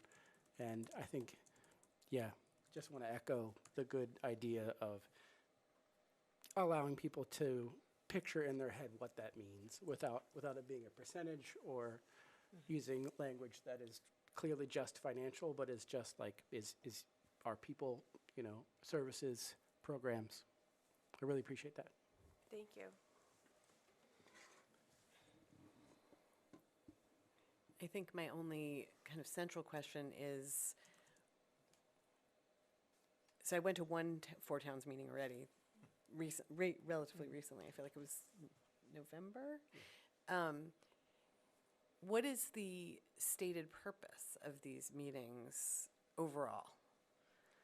It is the first look at the regional. This Saturday will be the first look at the regional FY27 budget. So is it always budget related? It's Yes. not Yes. educational, It is no curriculum? Only budget. It's entirely just about like, All budget. okay, that makes a lot more sense. Okay. Yep. Sarah? Could I just add to that, that because the towns have to vote on the budget, we don't want to have the first conversation like after they voted, yes or no or whatever. So it's to try to like each checking each other out, what's going to be doable, what are we don't want a failed budget. Three of 4 towns need to pass the budget for it to stick, so. Deb, and then Dr. Z. And just in the last 2 budget cycles, a lot of the conversation has been about the assessment method, which is no longer relevant. So we're all kind of starting fresh. Yep. Thank you. Both excellent points. Dr. Z, take it away. I just want to do a quick recap because Shannon and I have some time set aside tomorrow that we've already set aside to do our 4 towns presentation. So we'll have it ready for Saturday. And so our goal would be to possibly have a draft to the regional school committee for feedback. If we have a draft to you for Wednesday, we expect immediate feedback because this is Saturday morning, 8 a.m. that we have to. So we're going to, whatever feedback we get by Thursday, 10 a.m., we're going with. Just so you guys know, because we have a 2-day turnaround and there's some other things happening. But this is what I've heard so far, and I want to make sure I've captured things in no particular order. I kind of have my notes all over the place, so please. We're being asked to just make sure that we're able to kind of create a picture in the town's mind, provide them with enough information that we give them, as well as scenarios of the impact of what it would be. The suggestion Bridget had was each million equals this amount of FTEs. Or this is what the impact would be. This is what, in terms of what Anna was saying earlier. And then, so we got that. The school committee is going to work with us to make sure we keep everyone in line. Like, it's very early. These are just possibilities, and this is where we are. We want to make sure that we use the charts that we have. What we heard was that we kind of need to align the charts in a way that it's not just a percentage and the assessment amount, but also what the total increase, the plus that would be over this year versus last year. So if this year is just an additional 13,000, we're just saying that you're putting in an additional 13,000 in there so they see what that amount would be. We want to make sure that we give them very clear information and to avoid any commitment of giving away the responsibilities of the school committee and the administration. In terms of the required or extras, making sure we create like a zero control area. This is where we have no control over because we are required to do this by law. We have to do this. So in terms of our budget, also creating that in a percentage where they understand that 60%, 40% of what you put in, it is not just something that we are trying to do because we want to, it is because we are required to educate children. And these are our uncontrollable costs. And I think that is what I have in terms of synthesizing everything that I heard this evening in presentation. And so Shannon and I will work, and our goal will be to get you something to kind of give us feedback on Wednesday. But that's the key areas. If there's something that I missed, can you please send it through the chair? You send it to me? Sure. Okay. So our feedback goes to you, Sarah Beth, not Yep. directly? Yeah, I'll take it and pull it together. So you want it by 10 a.m.? Is that what you said, Dr. Z? Thursday, please. Okay, so Our goal, we already had time set aside tomorrow to work on it. So our goal is to have it done tomorrow, a draft, send it out based on the feedback and everything we got tonight, send it out for some feedback. But again, this is a tight turnaround because Saturday, 8 a.m. is 4 towns, and we usually like to send stuff ahead of time. We also want to make sure we have to have printed copies because some of the town individuals prefer to have it in paper than just to have it virtually. So we need to be prepared for 4 towns. okay. So if you can have it all to me by 8 a.m. Thursday morning, I will have it organized in a way so it will all go to Dr. Z and Shannon in a lump sum. All right. Excellent. Moving on. So next up is a regional agreement language regarding the lease for Chestnut Academy and Amherst Town government structure. Just wanted to do point of order. 2.5 hours have elapsed. Okay. I will move, we extend our meeting for 30 minutes. Is there a Second. second? Anna, thank you. What is it? All right.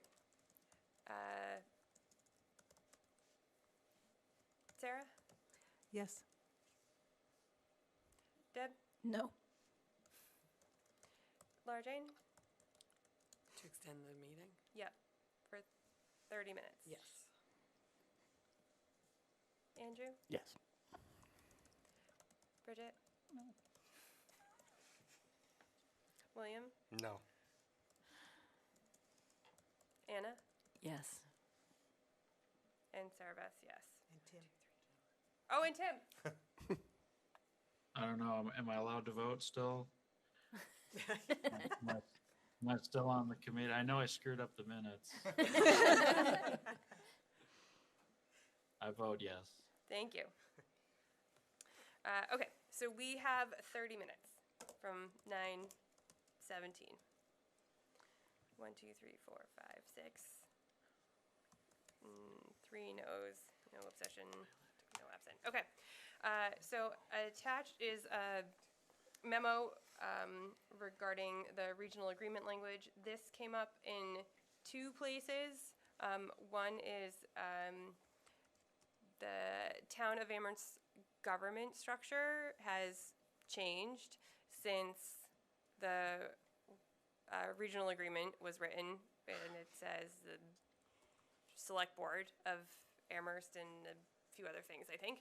And we also need some language as the town of Amherst will be housing its Chestnut Academy. Is that Chestnut your Chestnut Chestnut Street. Street Academy? In the regional building. So as requested, Dr. Z reached out and worked with Desi and the attorney, and this is the result of that. Dr. Z? I'm gonna make this real quick. So I attached the memo. I also want to say, in addition to that, the reason why in my recommendation I did not put specifically Chestnut Street is because we also have an additional lease that's up this year that needs to renew that would be impacted by this. And so this doesn't only affect Chestnut Street in terms of the region this year.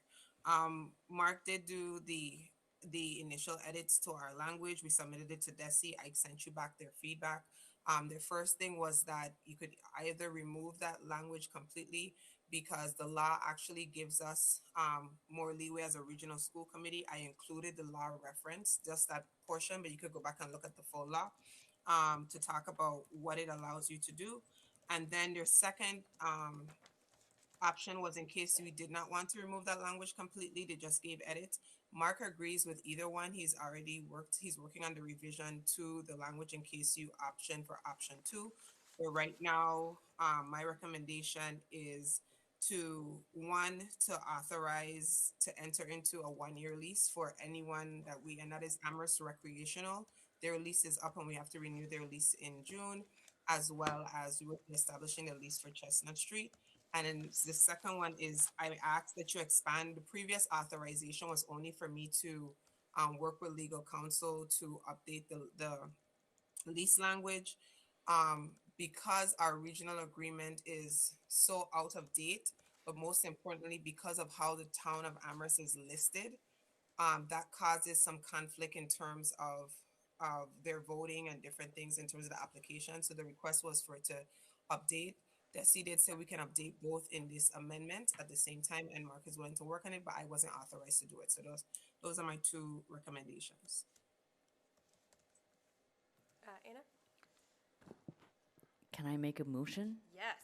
I move to authorize the superintendent to enter into 1-year leases, including both new and renewal leases for fiscal year 27 under the current regional agreement language until such time as the regional agreement amendment is approved, and expand the authorization of the superintendent to work with legal counsel to craft a regional agreement amendment for approval and submission that, based upon legal counsel's recommendation, either updates or removes the existing leasing language in alignment with MGL C 71, Section 16R, and includes language that reflects the current governmental structure of the town of Amherst. Second. Second. Is there any further? Oh, all right. Deb. So this is a first read, and I strongly encourage us. In fact, I was going to move to postpone the vote based on the fact that we have some new school committee members, and it's a complicated situation, and they really haven't had the opportunity to dig into the details of all of these arrangements. So I think it stands some contemplation time. William? So just to be clear, if we pass this motion, then we'd be renting each room for no more than $100 per room for the entire year? Sorry, go ahead. Go ahead, Dr. For Z. 1 year, yes, just for this fiscal year, it would remain in the language that's there, until we edit. So edit the for a whole entire year, the region would only receive $100 per room for next school year's budget from the academy or from rec. Yes, or we could put something in. I'm not legal, so I'm saying we can enter into the lease, but I would say that there are certain things that we would have to put in terms of provisions in a discussion, and so for example, Amherst Rec, that's our lease right now talks about educational space. Amherst Rec is a different spacing. That's not educational space. So they don't get $100 for, they're not charged $100. They're not charged what I think they should be, but they're not, but I think right now it's not $100. It also doesn't include utilities and maintenance and things like that, which we kind of have some wiggle room in. So right now our agreement ties us to what we could use charge for classroom spaces. But we learned in some of our conversations, Shannon and I, in engaging with DESI and different individuals, that there's some other ways that we can adjust costs. But to answer your question, for this 1 year, unless we put into some terms, we can work with legal to put in terms that as soon as the regional agreement is updated, maybe we update the leases right after, or it's a 6-month lease or whatever. I just would like us to move into the leasing so that we can get these things moving forward, operation. Do we have a follow-up? Sorry. Do we have an understanding of how long it might take us to get into this new agreement? So the goal would be to get the language through and passed. The language needs to be approved by all 4 towns. And at their town meetings. So our goal would be to have them approved. I think the last one would be like June-ish. That was the last one the last time. Tried to get them on all 4 town meetings, and then have it done by June. Like that's our goal, but we just wanted to start the leasing process. Okay, my last follow-up is I would be really afraid of the cost of, I don't know how many 6th grade classrooms are going to be bringing in to the regional building, but then the cost is going to exceed $100 per year per room. And so then that cost is being sent out to Pelham and Leverett and Shutesbury. I would be concerned to sign up for that. So I'm not comfortable voting tonight on this because I don't understand how that cost will get passed to the other 3 towns. I would need more clarity on that. What? The cost of supporting. The cost of supporting a room for only $100 a year. Okay, so I know there are lots of questions. I have on my list Sarah Marshall, Anna, Bridget, Deb, and Dr. Z, put her hand up. I will say I did find in the regional agreement, it has how you amend the agreement. So I am happy to read that passage if people find that helpful. Sarah. Okay, a couple things. In case we decide to keep the part of the regional agreement that has the lease language in it, I think there are 2 errors in this revised text, the paragraph G. So if I could just flag those right now. So on the first page, says the regional school district is authorized, if it so votes, to execute a lease or leases to regional provide space. I think that regional it I think doesn't the make lawyer any found sense that too. there. Yeah, Okay. yeah. And then in the next sentence, the lease or leases shall contain such other provisions, should be as, not at, I believe, the regional school district may agree upon. Okay, I have it. Okay. But I would note, maybe there's wiggle room in that language, or maybe we can ask you to explore another possibility with Desi or with council, is if the parties agree to other terms, can we do that, or do we have to only charge the $100 per space? But there's language in that paragraph G about other terms as they may agree on, so that seems like there's a lot of room there for charging any other costs that people are concerned about. I see what you're saying. Yeah. So using the language of other provisions. Yeah. To actually use that general language to actually amend the cost once the individuals agree upon the cost. I can take that back. Thank you for that. Okay, but, what else I was going to say? Oh, if these rooms are currently in use, it's not clear to me that there's actually any additional cost. So, I mean, I'm not sure it's imposing extra costs. It may be the same cost, but now the region will also get some money. So. And I think that's all I have right now. Thank you. Anna? I think I kind of forgot what I was gonna say. Okay. Sorry. If it comes back, you Yeah. just let me know. So, Bridget? So the first question that comes to mind to me is like, what's the process for changing the language? Is it something that we would bring forward on Saturday at Four Towns to get it moving? Or like, how's that process move and go? So I'm curious about that. I'm particularly curious because I heard, and it's probably somewhere in the vault, that there was an intermediate leasing thing that came up after someone started dance classes in the 90s in the middle school gym, and they felt like that person was earning a good profit off of our building. And so there's some documentation somewhere and some precedent for what the process is. I don't know at all what that is. I wasn't dancing there in the 90s. So, however, there's also the part of the language that says authorize the superintendent to enter into, and I would want to see, it's like what the language is that we're entering into about those leases.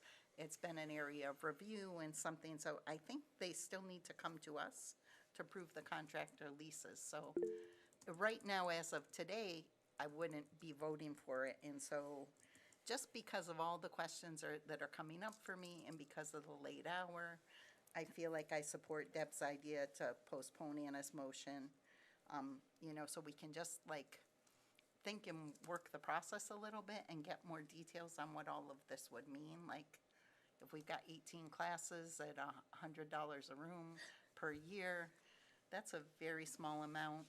With my region hat on, obviously with my Amherst hat on, I would take it, but I don't know that that could even cover basic wear and tear. So, yeah, I'm feeling very much like I'd like to make that motion to postpone, but I want other people who might have a question to be able to speak. I would love if we could finish asking our Yep. questions before a motion about postponing came up. Okay. Dr. Z. I wasn't clear on William's comment. So there's a series of things. One, the The language that's here is the language that was in the regional agreement. This is the language that was being moved forward with prior to me bringing it forward around like, hey, we need to address this leasing situation. Um, so I just want to bring that forward, and I understand the angst, and but I also don't understand some of the questions or comments that are being made.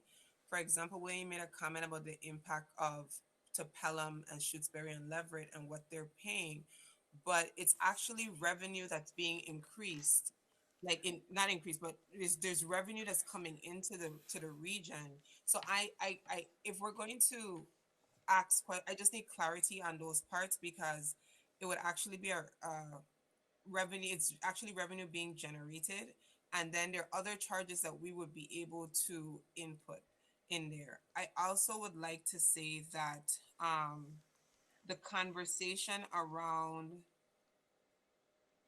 what needs to be done or what could be done is one of the key things is again the timeline. The regional school committee is talking about postponing a motion or moving a motion to postpone. And I understand that it is late. I agree that it is late and it takes discussions. But we also just talked about the fact that this has to be brought forth in enough time to go to the towns for their town meetings. The only town that has town meetings on a rotation or monthly basis is probably Amherst at this time because of how their government runs with town councils. So it is actually easier to get theirs on a town meeting. We would actually be having to put this forward on the town meetings in the spring of Pelham, Leverett, and Shutesbury so that it can be on their warrant so that it can be voted for. So I just want us to be aware that just like we would have to meet the timeline of making sure that our budget is on their town meeting warrants, this language would have to be voted on in those three towns at the town meeting as well, the amendments. And it actually would be a good time to introduce it for the four towns if we had to, but I would have rather the regional school committee commit to what they would want the language to look like of the amendment and before we bring it forward to the four towns. So those are the things I want us to take into consideration. Um, like this also impacts our budget, this impacts different things. So I just want us to know that this is not a can we can kick down the road because it doesn't end with the regional school committee. Sarah Bess, if you don't mind hitting some key points of how amendments are passed, but it has to be brought forth at the town meetings based on our regional agreement. So that actually drives to if we're going to have a motion to postpone, if whatever our concerns may or may not be. And additionally, even if we enter into the discussion, I cannot pass them just like any other MOA or MOU. It is then brought back to the school committee to review. There is nothing that is ever got, I think Bridget, your concern was about the superintendent entering something without bringing it forward. I have never operated that way. So I just want to make sure we're clear on the fact that if it is something that the regional school committee has to approve, it's going to come back in front of the regional school committee for review and vote. Like that's just how we have to make sure things are done the correct way. Okay. Um, so I have Deb, Anna, Larjane, myself. I, as we are thinking about this, I do have a couple of key points I want to point out. The town meetings, as far as what I wrote down on my cheat sheet, are very early this year. Shutesbury is April 25th. No, Leverett, they changed it. they changed it. Oh, What, to what? to when? The second Saturday in May, I think. Oh, so perhaps maybe the 9th? I think Of so. May? Yeah. Well, so Pelham and Shrewsbury are both the 9th of May, and then Leverett is May 2nd. So that means that is soon in terms of moving things forward. I can also I can read the amendments to the agreement. I think that might be helpful to finish our conversation. Agreement may be amended by 1/2 vote of the committee and to a majority of each of the participating towns at their annual or special town meeting. Such a vote, in the case of a town having representative government by limited town meeting, may be subject to the right of referendum applicable in each town. Action to amend the agreement may be proposed only by the committee. Any proposal to to be submitted to the selectmen of each participating town, who shall cause the question to be voted upon either at the next annual town meeting, or the committee may so request a special town meeting, at which shall be held within 30 days of the date of which selectmen have proposed the amendment from the committee. So it means it has to pass by a 2/3 vote here, and it has to pass at town meeting. By the majority of towns? Is that what you said? Or does it A have to pass in all majority towns? in each town. Oh, it's a majority in each town, so every town does have to Every pass it. town has to pass it. So, and then also if we do nothing and we don't get our ducks in a row and ahead of this, then the $100 per classroom is what happens. So, okay. Deb. So I think I was sniffing around the same thing Bridget was, but my data is more like the 70s and 80s, that there was some sort of, that school committee had voted, and I haven't found it, just found reference to it. School committee had voted an arrangement where rental was based on square footage, and there was additional charges for custodial space and other kinds of facility use. So like I said, our documents don't go back that far, but I do feel like there is a history that we're lacking and might be able to uncover some magically. But beyond that, I'm struggling a little bit with the MGL 71 that was quoted in the memo, because it's not clear to me that because the space is occupied, it is not clear to me that we can do what we're intending to do. I mean, I know it went through Mark, but it says if school building is an actual use, such joint occupancy should not interfere with educational programs being conducted therein. Having sat on the Amherst School Committee side of this and discussion about how specialized programs are going to be run with the 6th grade, with the Chestnut Street Academy and the middle school, I have concerns about that particular clause. And then just to be consistent with what Dr. Z said and Bridget said, I would make a friendly amendment that we would authorize the superintendent to negotiate rather than to enter into one-year leases. You all right? Anna.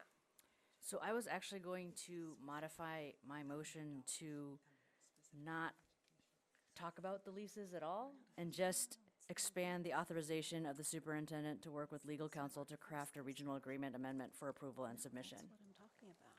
So, And we can worry about the lease agreements and authorizing a lease agreement later, which I think the one with the Amherst Rec is not under the regional agreement restrictions, and so that one can be renewed under the current lease agreements, or under the current regional agreement, without unrealistic constraints, and that this Chestnut Street Academy, we need to wait until we have a new regional agreement in place to develop a lease agreement, I think. Because I also don't want to bind this district to the price point of the current regional agreement for an entire year while the Chestnut Street Academy rents out the space for a super under rate charge. And I think I would be more comfortable modifying my motion to only include expand the authorization of the superintendent to work with legal counsel to craft a regional agreement amendment for approval and submission. and then are you also suggesting to all of the rest of that? Yeah, based on legal blah, blah, blah, counsel's blah, blah, recommendation. times? Yes, Keep all that. yes. Okay. So just the second bullet point, not the Yep. first one. Yep. Are you officially doing that? I am officially modifying my motion. I will accept as your second. So that you're deleting The first bullet. The first bullet. The entire first bullet, yeah. I see your hand, Sarah. Laura Jane. I just have a question about space, and I know that I have yet to dig in deeply into the middle school plans for where the students are going to be located and the physical actual space, but I'm curious about why it's by, I know we're moving away from this lease discussion, so my question is a little antiquated actually, but why are we not talking about pure per student cost or per pupil cost instead of space? Like, Because that's what the agreement says. I see. Yeah. Okay. Yes. Dr. Z?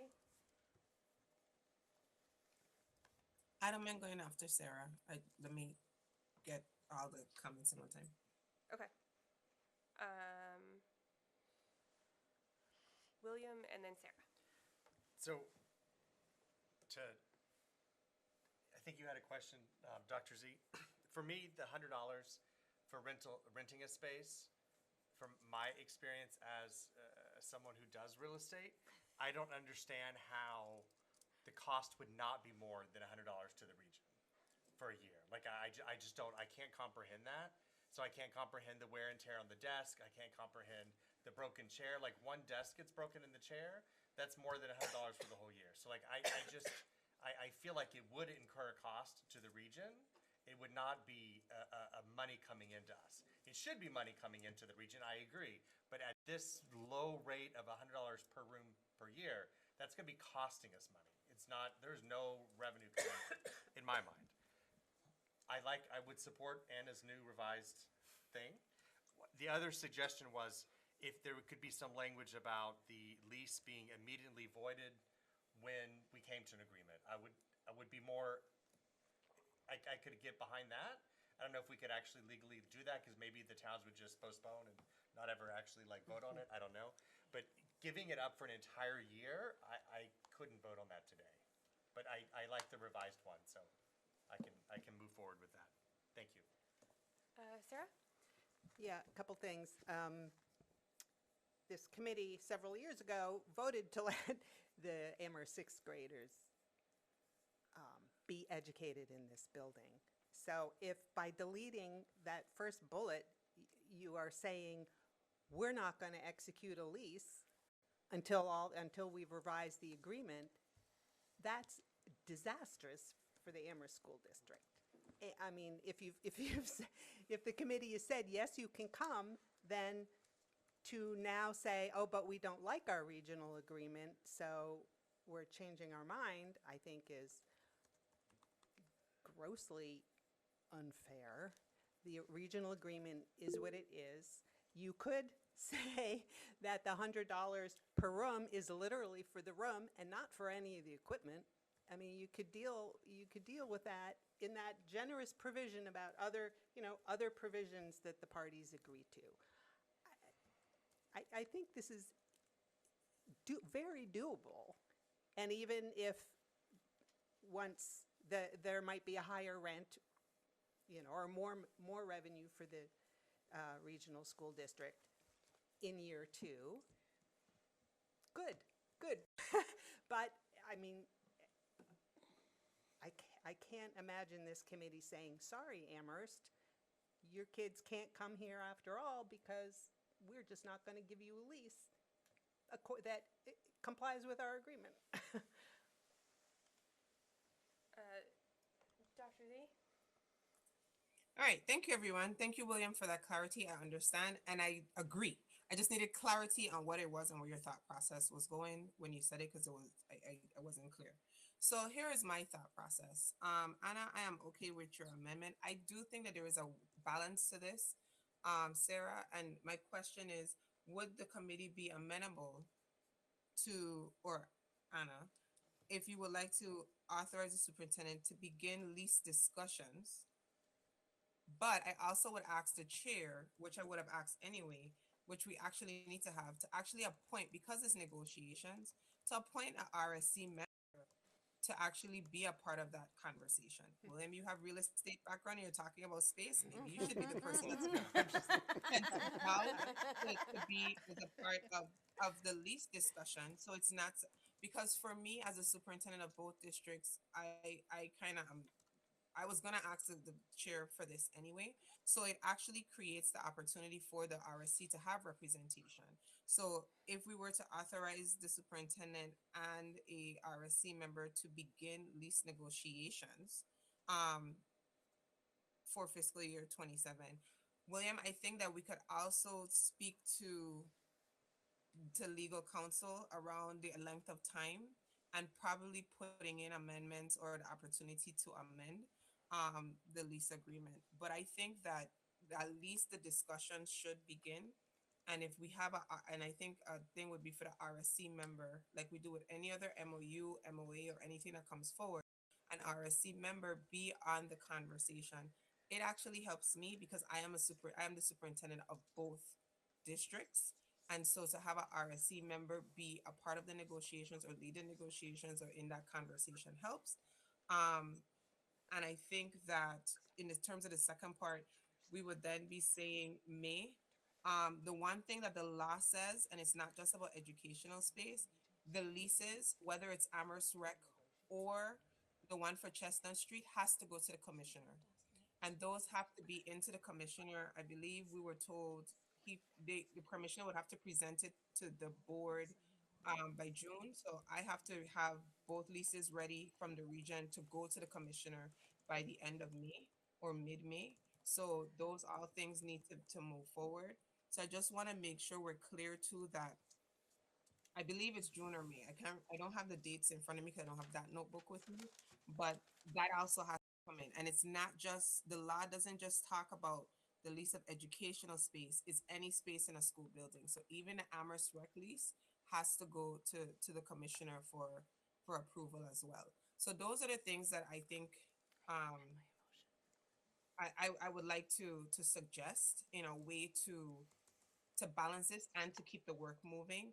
If we could amend the first bullet so that it authorizes the superintendent and an RSC member to begin negotiations under the current regional agreement language, to include looking at other provisions, and then expand to allow for the second part. That's my suggestions, and I'm done.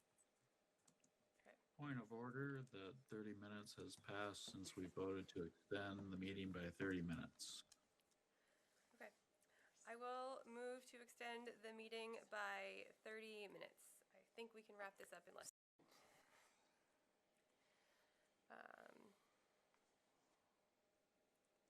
Sarah?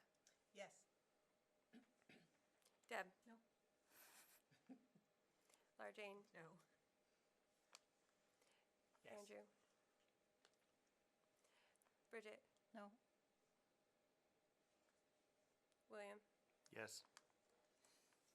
Anna? Yes. Tim? No.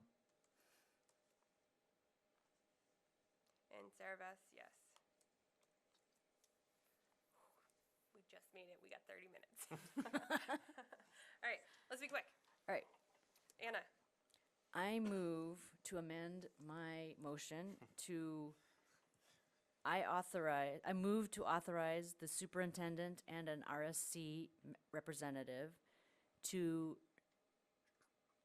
initiate negotiations into leases and both new and renewal leases for fiscal year 27 under the current regional agreement language until such time as the regional agreement amendment is approved. Authorize the superintendent and RSC member representative to begin. To begin negotiations for leases, including both new and renewal leases for fiscal year 27, and expand the authorization of the superintendent to work with legal counsel to craft a regional agreement amendment for approval and submission that based upon the legal blah, blah, blah, blah, blah, blah, Town of Amherst. Okay, I will, as your second also, we got into that. Okay. superintendent and the Regional School Committee. Regional School Committee representative to begin negotiations on leases, including both new and renewal for FY '27, and expand authorization of the superintendent to work with legal counsel to craft government structure of town of Amherst. Excellent. Any further discussion? Sarah? Sorry. I would ask that the word begin be removed. I mean, it'd be great if they can negotiate, if we could get to an agreement. We need right? We need a lease agreement, or at least we need to try to get to one. So I don't know why begin. What is begin? Have one meeting and then just stop talking about it? I mean, I would say authorize the superintendent and a member to negotiate leases. So that's one suggestion. But then I don't understand the final part of the sentence, until such time as the regional agreement amendment is approved. That part wasn't included, You did leave that out? Okay. just for fiscal year '27. Under the current, Nope, for Nope. fiscal year '27. okay. Will you take my amendment or suggestion to remove the begin? I don't think it's necessary. I don't think it matters. Yeah, I mean, I think Deb was first. So I absolutely have no problem separating my Amherst School Committee role from my Regional School Committee role at this point. And I feel like the urgency is based on the Amherst School Committee needs, not the Regional School Committee needs, and therefore I am not willing to vote for anything that expedites the process in any way that's not beneficial to the region. In my research into the sixth grade move, all of this, the sixth grade move, came out of the grade span report that the region put forward based on a facility study that the region did for expanding and increasing revenue to the region. So all of this is about, at least in my region hat, is about making the region more solvent and not solving the Chestnut Street Academy problem location. I feel like Bridget, it was your the I hand that did. was up. I just wanted to say, like, I will vote from Anna's amendment as originally proposed, but not with the change in language to what Sarah said. So, if that makes any difference. To Wait, leave the it as amended, leave it as- which version of my amendment? The one that's on the table without The Sarah's most friendly, recent friendly amendment. Okay. I'm on that, but the other one I think gets back to the issue I had at the start. Okay. Ready for votes? Excellent. Point of order. Oh, yes. Can we review what we're voting on? Absolutely. Yes. Always wise. So the current motion says, move to authorize the superintendent and regional school committee representative to begin negotiations on leases, including both new and renewal leases for FY '27, and expand authorization of the superintendent to work with legal counsels to craft a regional agreement amendment for approval and submission based on that legal, I think my copying. And submission Come on. that based on legal counsel's recommendation, either updates or removes the existing language, leasing language in alignment with MGL C 71 S 16R, and includes language that reflects the current governmental structure of the town of Amherst. Thank you. Yes, my copy paste got very weird for a minute. I don't know what happened. Okay, so that is what we are voting on. Tim, how do you vote? Yes. Sarah Beth, yes. Anna, Yes. William, Yes. Bridget, Yes. Andrew, Yes. Laura Jane, Yes. Deb, No. Sarah. Yes. All right, excellent. Thank you, committee.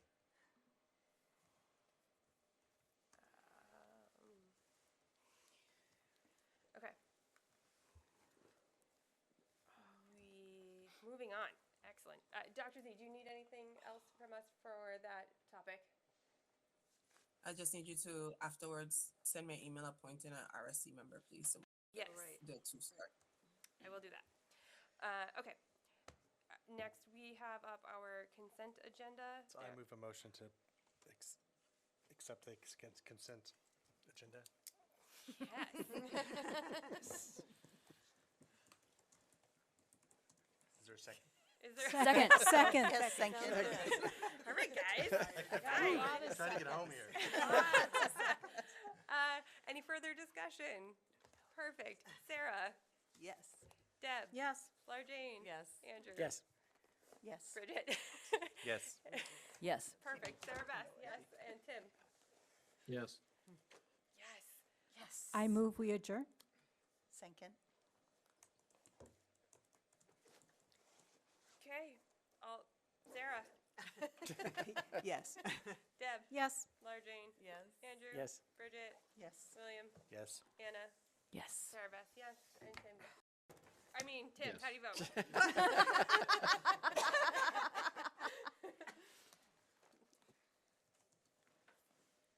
We're still waiting. He said yes. I He said said yes. All right, thank you all. We are adjourned. Thank you. Thank you.